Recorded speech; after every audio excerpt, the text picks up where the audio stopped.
It's such an honor and a privilege to be here with you today. All right, no conversations. All right, take it easy. It's such an honor and a privilege to be here with you today. I am just so blessed that we are starting our 2025 year with restitution. And I love that because in 2024, you may have not thought it was going to go to the way that it went, right? And there were some things that probably were sent your way. But we serve such a faithful God, don't we? We serve such a faithful God. And he's saying, don't worry about what was lost. Look forward because I will restitute and give you even more than what you lost or what you thought you lost. So I am excited, I am honored, and it's such a privilege. When Pastor said that I would be sharing the word, and he gave me the topic of relationships. And just like you and I am married. For those of you who don't know me, I've been married for a long time. I know I look like I'm 20, but I've been married for, hey, that was okay. Y'all laughed a little too hard at that. I am married, but I have many relationships in my life that, relationship with my wife, of course, and my kids. And ultimately, God is consistently restoring all of my relationships. If I can just tell you, many of you know the testimony of my marriage, and I will touch base on that throughout this sermon. But God is constantly restoring you. It's not just like a one-time thing and you the honeymoon phase and you're happily ever after, right? I don't like Disney movies or movies because that's what they portray, a happily ever after. No, because sometimes a storm hits right after. And you got to be restored one more time. And you got to take some things out. And the wound opens up again and you got to close it back up. So I hope that you receive this and take it to every relationship in your life. I love that we are looking forward and we are not looking back anymore. 2024. What's done is done. What is done is done. We are looking forward to 2025. And I want to start with my first point today is that God initiates restoration. God initiates restorations. I want to use the scripture, 2 Corinthians 5:18. And we have it here on your screen, on the screen above here. It says, all this is from God who reconciled us to himself through Christ and gave us the ministry. Pay attention. Gave us the ministry of reconciliation. Gave us the ministry. God is the author of restoration. How many of us believe that? God is the author of restoration. From the beginning, God's plan has been to reconcile humanity to himself and to one another. Right? So even when we fail or we have broken relationships, God's love remains steadfast. No matter what happens in your life, no matter what happens in your relationships, God's love will remain steadfast. It will remain. His grace is always there. And I love that God will always make the first move toward healing. God will always make the first move toward healing. I'm reminded of the Garden of Eden and Adam and Eve and when they disobeyed God. God came down and he sought them. Why? Because he wanted to restore what was taken. But he came down and he looked for them. And he began the plan of the ultimate restoration, which is what? Jesus Christ. And so we see this example of God being the one who initiates restoration, even through disobedience. I'm not going to lie. That is difficult. When you tell someone, don't do this, and they do it. But God's love is so powerful. And he says, don't worry, I already have the plan in place. And there's a process of restoration that begins to happen. We serve a God who doesn't wait for us to come to him. I love that God will step into our mess. How many times has God stepped into your mess? He stepped into it and you didn't expect him to show up, but he showed up at the time that you didn't even think he was going to show up because you thought you were too far gone, but he's right there. For me, it was the middle of a jail cell as my ankles were locked up and my wrists were locked up and I had no hope, and he showed up. Wow. Amen. He steps into your mess, offering grace as a pathway to reconciliation. The same way that this heart of restoration is reflected in his call for us to repair our broken relationships. It is our call to repair that. I think as a parent, sometimes my kids will do some things and they're disobedient or they made a mistake. And I don't just, okay, well, you messed up, whatever. No, I initiate restoration. I pull them and I said, hey, Jaden, told you not to do that. You did that, right, Jaden? How many conversations? Jordan, I asked you not to do that and you did it. And it's not out of judgment. It's not out of judgment. It's out of love. If I didn't care or if I didn't have love for them, I wouldn't bring correction. I would let them do whatever they wanted. It is out of love that I bring correction to bring them on the right path and say, hey, you messed up. There's some consequences, but that's okay. We're going to get through them. Many times I've pulled pastor and I say, hey, pastor, Jaden did this, Jordan did this. Sorry, guys, I don't mean to. They did this. How would you handle it? And I love pastor because he's always first, love. That's first. All right, now if you're struggling with it, you need to talk to God about it. But first thing is you operate in love.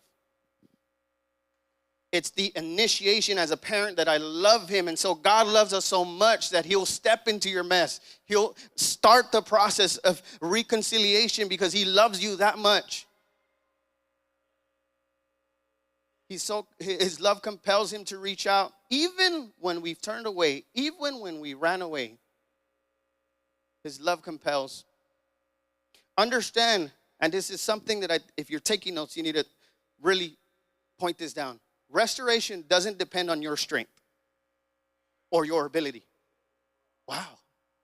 No, there's so many books out there. Not saying not to read. So many YouTube videos and TikTok videos I can look up. And many times restoration takes the strength of God. Many times it takes the strength of God. I am an example of that. When my wife preaches, she'll tell you she is an example of that. It starts by allowing God's power to work through you, asking for guidance, allowing him to pave the way, listening. Listening to what God tells you. Listening to what he tells you. Not choosing what you want to do just because you like the option. No. Listening, truly waiting, finding no distraction. Remove all distractions. God, what is it that you have for me? And listening and taking that and trusting him with it. Allowing him to direct your path in relationships. And sometimes it's up to us to initiate that restoration.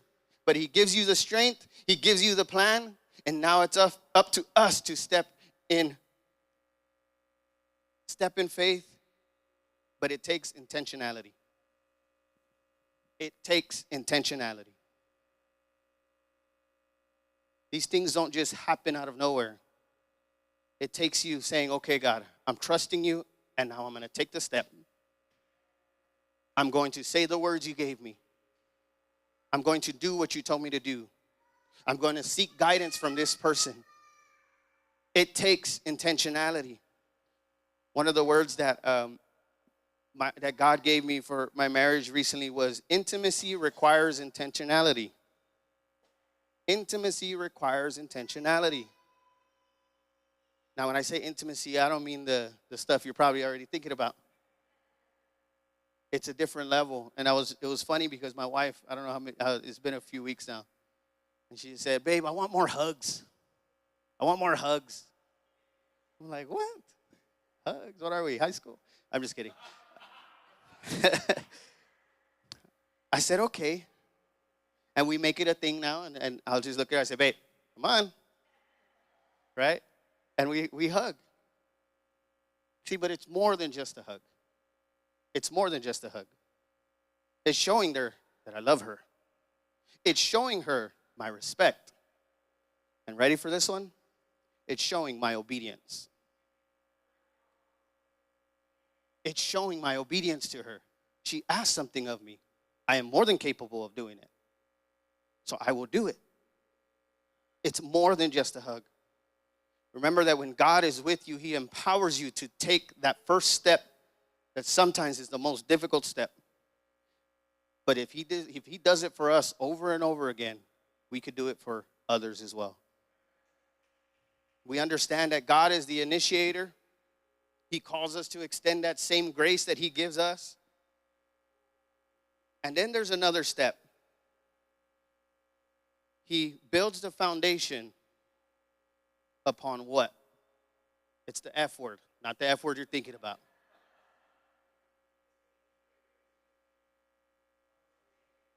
Forgiveness. Y'all are like, oh, wow, man, forgiveness, really? Yes, really. Yes, really. People will go years and years holding unforgiveness in their heart. So we see that. We see what happens. Let me ask you this. What happens when you're going to, for those of you that are in construction, what happens when you're going to build something? What's the first thing you got to do? Okay, I'm glad you said that because that's the wrong answer. Somebody got it? Who said it? My brother. Before I go and look at a project of being remodeled or whatever the case may be, there has to be a plan. Our plan is praying and fasting and seeking God for guidance. Tell me what to do. The foundation is forgiveness. Don't miss it. I love it because it's the second time I do that in the church where I ask that question and they say, foundation. No. There has to be a plan. You have to be ready. You have to be equipped.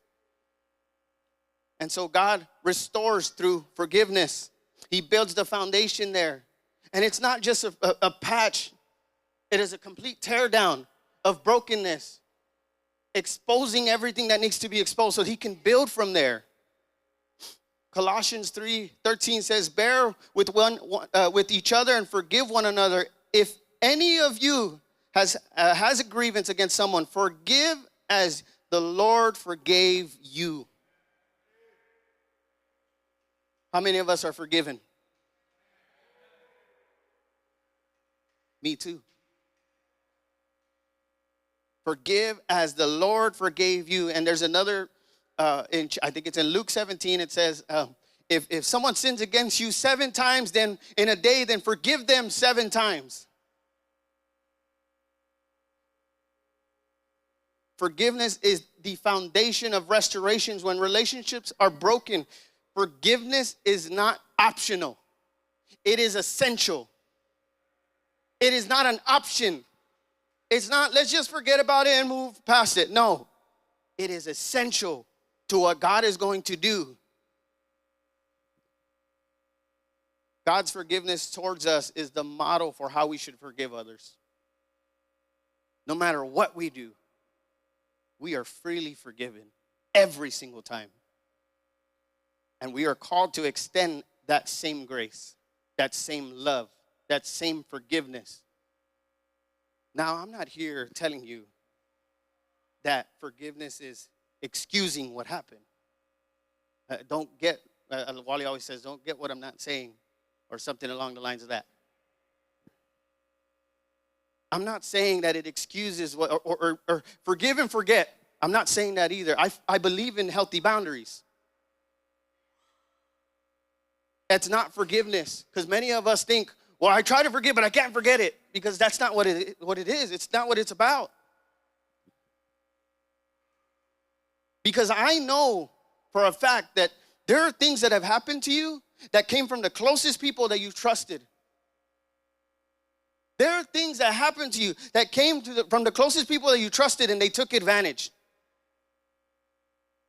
Those that should have spoken life into you, that should be building you up, always constantly tearing you down. I know that that's the reality of our situation sometimes. I know that. I know that there are things that have been done to you that are completely unforgivable. I understand that. I've been there. But it's not about forgetting. Forgiveness is giving others what God gives us. It's to give something that God gives us freely. I asked a question and you guys answered. I said, how many of you are forgiven? Me. I love that response because you are free from whatever decision you made. Many of us, including myself, should not be here. We should not be here. But because of God's grace and mercy and his forgiveness, we stand here today.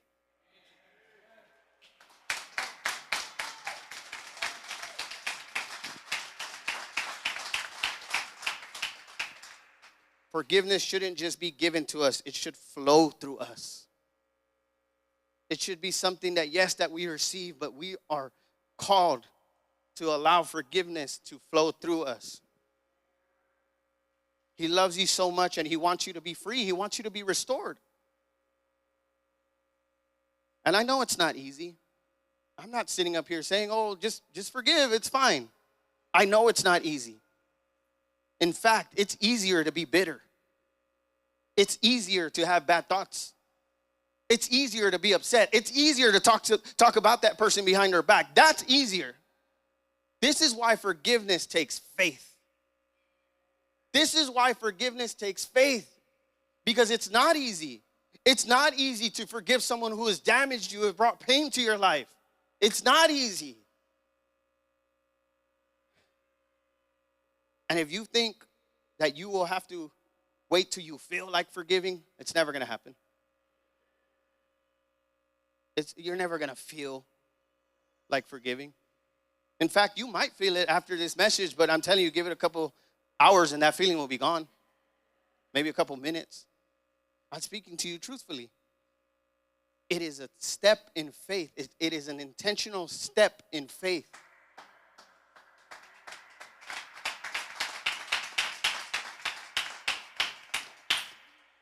We don't deny the pain, but we let go of the desire for revenge, for hate, for bad thoughts, for ill will. We let go of that. That is so much weight on you, and you don't deserve to carry that. You don't deserve to wake up about that person or about that situation. That's not fair. God has so much more for you. Oftentimes, restoration begins when one person chooses to extend grace. Pray that God will soften your heart and give you the courage to reach out. It doesn't mean ignoring justice. It means that you trust God to handle what you can't control. Well, I don't want to forgive because they're never going to change. That's not in your control. I don't want to forgive because this is like the fifth time that it's not in your control. Just the other day, my wife and I had a conversation, and I said, this is one of those things that you cannot help me with. If there's something you could do, go to God. Because there's nothing you can do that can help me. And it hurt for her to hear that. And she cried while I told her. But there are certain things that we have to take on. And the only thing you could do is forgive and give it to God.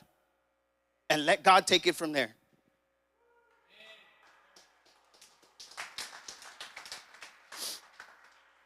It's not about the other person. Forgiveness is not about the other person. It's about your obedience to God. It's about your freedom.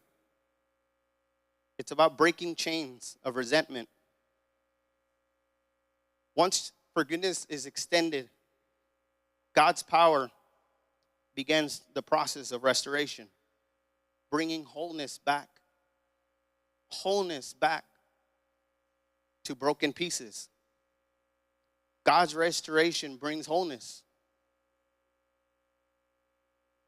Psalm 147:3, he heals the brokenhearted and binds up their wounds. You see, the restoration of God is not superficial. It goes deep to heal brokenness. It's on a deeper level, and it makes things whole again.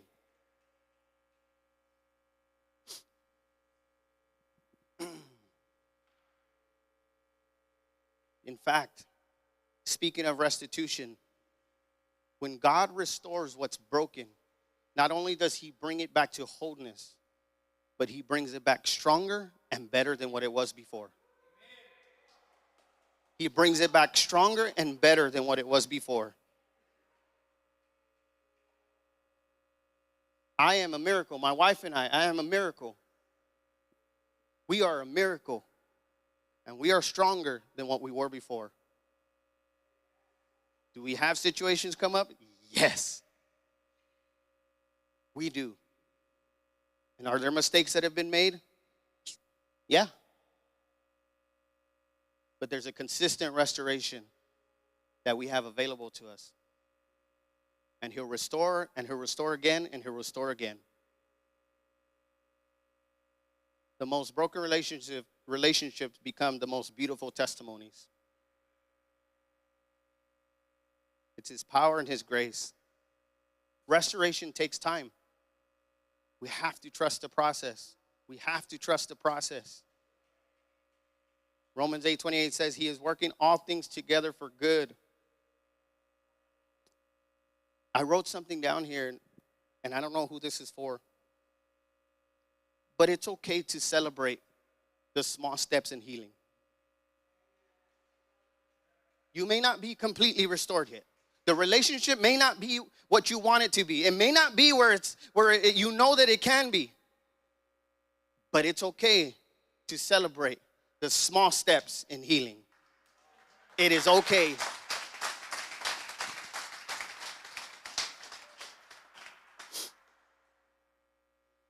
I was so reminded of when God told me that. I said, God, that's so amazing, because sometimes we miss those victories because we're looking so far ahead. And God's saying, look at what I did right in front of you. But we missed them. And I was reminded, because those small victories are huge steps in your spiritual life. You may not see it, you may not feel it, but they're huge steps in your spiritual life. And I remember this was a few months back. My wife and I, we were at the house, and something came up. Not going to get into details, but something came up. And this something opened up an old wound. It opened up an old wound. Because how many of us know that sometimes that happens? Sometimes things happen in your life, and an old wound, old thoughts begin to come out. And I remember as we talked, and I said, okay, what do we got to do? What are we going to do? What do I need to do for you? Let's talk about it. Let's do this. And not to her own fault, but I remember she began to say things like, man, not again. I'm tired of this. I'm tired. I remember that word. I'm tired. And I had to say, wait. Not here. Why did I stop it? Because we have come such a long way. And we, just because of a wound that was opened up, are not going to put ourselves back to where we were. Because of old thoughts, because of something that happened, we're not going to put us back and act like God didn't just do what he did for the last few years. We are not going to act like that happened. And I said, no, that's not us anymore. We are here and we are now. And back then we didn't know God, and we didn't know how to deal with situations when it comes to this. And we didn't know how to go to God, and we didn't know how to pray. But now we have God.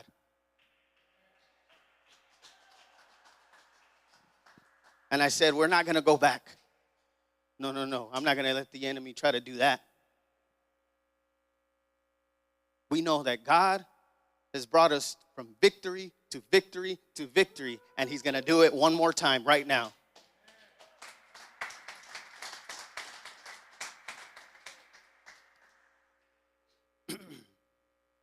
we had a series a couple months back about writing your story,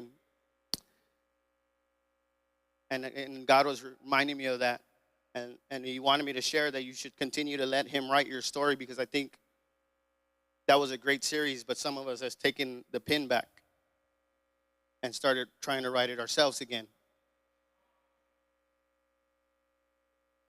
And I'm here to tell you, let Him write your story. Trust in Him. Trust in Him. It takes time, I get it, but trust in Him. He'll bring you to wholeness in His way, in His timing. He'll do it for you. We just got to surrender it. And I know that I'm speaking of this, and it's not easy. I'm not, please don't think that I'm standing up here saying that restoration and the process of forgiveness is easy, because I'm not saying that. But I am saying every single one of you is empowered to do that. You have the power because of our Father. It's not easy, but it's possible. My wife and I are a miracle, but not because of our own doing. Because by the power and the grace of God, we are here. It wasn't our own doing. It was by the power of God. And He is consistently, constantly restoring us, building us up, making us better, letting the locust come, giving us the challenges. Why? Because there's more that He wants to build on us. He wants to build more. He wants to build more in every relationship that you have. And I don't know where you're at right now, and I don't know if maybe you're dealing with some damaged relationships. I don't know if there's someone that's been weighing on your heart so much that you've even stopped praying about that person. But you don't deserve to carry that anymore. You don't deserve to carry that anymore. Let God do what He's going to do. It may not look like my story, and that's okay.